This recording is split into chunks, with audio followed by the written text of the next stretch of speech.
નમસ્કાર. આજના આ ખાસ વિશ્લેષણમાં આપ સૌનું સ્વાગત છે. આજે આપણે વાત કરવાના છીએ આપણા શરીરના એવા અદૃશ્ય રક્ષકો વિશે જે શાંતિથી પોતાનું કામ કરે છે, આપણી કિડની. આજની ચર્ચા આપણો દૃષ્ટિકોણ જ બદલી નાખશે કે કેવી રીતે આપણી રોજબરોજની નાની નાની આદતો આ અંગોના લાંબા ગાળાના સ્વાસ્થ્ય પર અસર કરે છે. તો ચાલો સીધી જ શરૂઆત કરીએ. હવે જરા આ આંકડા પર નજર કરો. 200 લીટર. હા, તમે સાચું સાંભળ્યું. દરરોજ આ મહત્વના અંગો આપણને જીવંત અને એકદમ ફિટ રાખવા માટે આટલા મોટા પ્રમાણમાં લોહીને ફિલ્ટર કરવાનું અવિશ્વસનીય કામ કરે છે. આ ખરેખર કોઈ નાના ચમત્કારથી કમ નથી, ખરું ને? આજના આ એક્સપ્લેનર માટેનો આપણો રોડમેપ એકદમ સ્પષ્ટ છે. આપણે મુખ્યત્વે 4 બાબતો પર ફોકસ કરીશું. પહેલું, કિડનીના અગત્યના કાર્યો. બીજું, તેને નુકસાન પહોંચાડતી 5 ખતરનાક આદતો. ત્રીજું, બીમારીના પ્રારંભિક સંકેતો. અને છેલ્લે, કિડનીને સ્વસ્થ રાખવાના સચોટ ઉપાયો. તો શરૂઆત કરીએ આપણા પહેલા ભાગથી, કિડનીના અગત્યના કાર્યો. કરોડરજ્જુની બંને બાજુએ ચૂપચાપ કામ કરતી આ અદ્ભુત જૈવિક મશીનરી પ્રત્યે માન થવું એકદમ સ્વાભાવિક છે.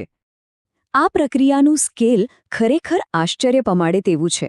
દરેક કિડનીની અંદર લગભગ 10 લાખ જેટલા માઇક્રોસ્કોપિક ફિલ્ટર્સ આવેલા હોય છે, જેને આપણે નેફ્રોન કહીએ છીએ. જરા વિચારો, 10 લાખ જેટલી આ સૂક્ષ્મ ફેક્ટરીઓ દર સેકન્ડે કોઈપણ જાતના બ્રેક વિના આપણું લોહી શુદ્ધ કરવાનું અવિરત કામ કરે છે. અને સૌથી રસપ્રદ વાત તો એ છે કે આ અંગો માત્ર કચરો કે ટોક્સિન્સ જ સાફ નથી કરતા. તેઓ આપણા બ્લડ પ્રેશરને કંટ્રોલ કરતા રેનિન હોર્મોનનું, હાડકાને મજબૂત રાખતા એક્ટિવ વિટામિન ડીનું અને લાલ રક્તકણો બનાવતા એરિથ્રોપોઇટિનનું જાણે કે એક મુખ્ય કંટ્રોલ સેન્ટર છે. ઉપરાંત તે સોડિયમ અને પોટેશિયમ જેવા મિનરલ્સનું બેલેન્સ પણ જાળવે છે. હવે આવીએ બીજા ભાગ પર, 5 ખતરનાક આદતો. કમનસીબે આ આટલા શક્તિશાળી અંગો આપણી આધુનિક જીવનશૈલી સામે ખૂબ જ વલ્નરેબલ છે. ચાલો જાણીએ એવી 5 છુપી આદતો વિશે જેનાથી આપણે અજાણતા જ કિડનીને ભારે નુકસાન પહોંચાડી રહ્યા છીએ. પહેલી અને સૌથી સામાન્ય ભૂલ છે પૂરતું પાણી ન પીવું. આખી ચેઇન રિએક્શન જુઓ. દિવસમાં 8 થી 10 ગ્લાસ પાણી ન પીવાથી લોહી જાડું બને છે. પરિણામે કિડનીને ઝેરી તત્વો ફિલ્ટર કરવામાં તકલીફ પડે છે અને કેલ્શિયમ ઓક્ઝેલેટ જેવા ક્ષારો જમા થવા લાગે છે. બસ આ જ ક્ષારો ક્રિસ્ટલ બનીને અત્યંત પીડાદારક પથરીમાં ફેરવાઈ જાય છે. હવે વાત કરીએ એક છુપા ખલનાયક વિશે, સોડિયમ. આ માત્ર એ મીઠાની વાત નથી જે આપણે જમવા પર ઉપરથી ભભરાવીએ છીએ. ખરી સમસ્યા છે પેકેજ્ડ ફૂડ, નમકીન અને ફાસ્ટ ફૂડમાં રહેલું હિડન સોડિયમ. આનાથી શરીરમાં પાણી ભરાય છે, બ્લડ પ્રેશર વધે છે અને છેવટે કિડનીમાંથી પ્રોટીન લીકેજ થવા લાગે છે. અહીં આ 5નો આંકડો યાદ રાખવા જેવો છે.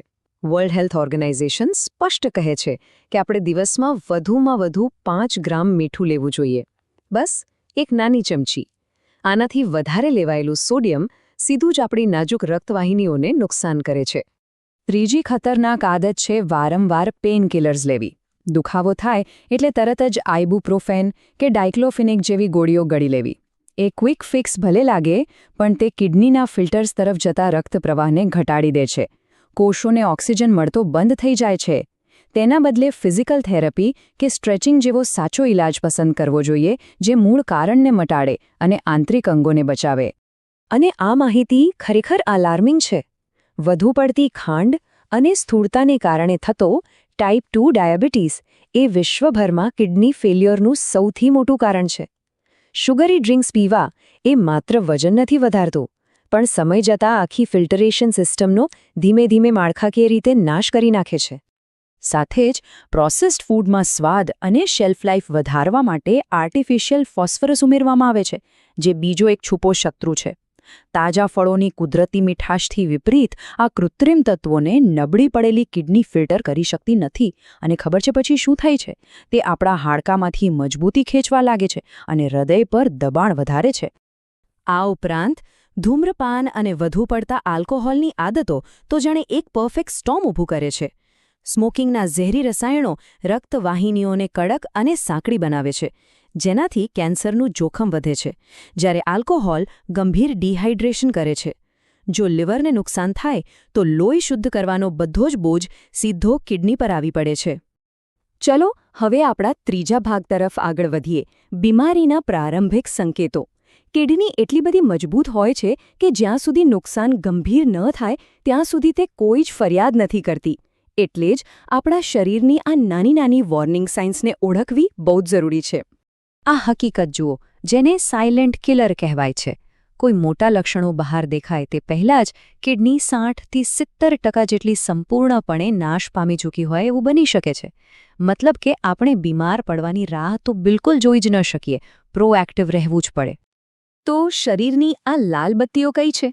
વારંવાર થાક લાગવો, પગની ઘૂંટી કે આંખોની આસપાસ સોજા આવવા, પેશાબમાં ફીણ આવવા જે પ્રોટીન લીકેજની નિશાની છે, રાત્રે વારંવાર પેશાબ જવું પડવું અથવા લોહીમાં ટોક્સિન્સ જમા થવાને કારણે અત્યંત ડ્રાયનેસ અને ખંજવાળ આવવી. આ બધું જ ચીસો પાડીને કહી રહ્યું છે કે અંદર સિસ્ટમમાં કંઈક મોટો પ્રોબ્લેમ છે અને તાત્કાલિક ધ્યાન આપવાની જરૂર છે.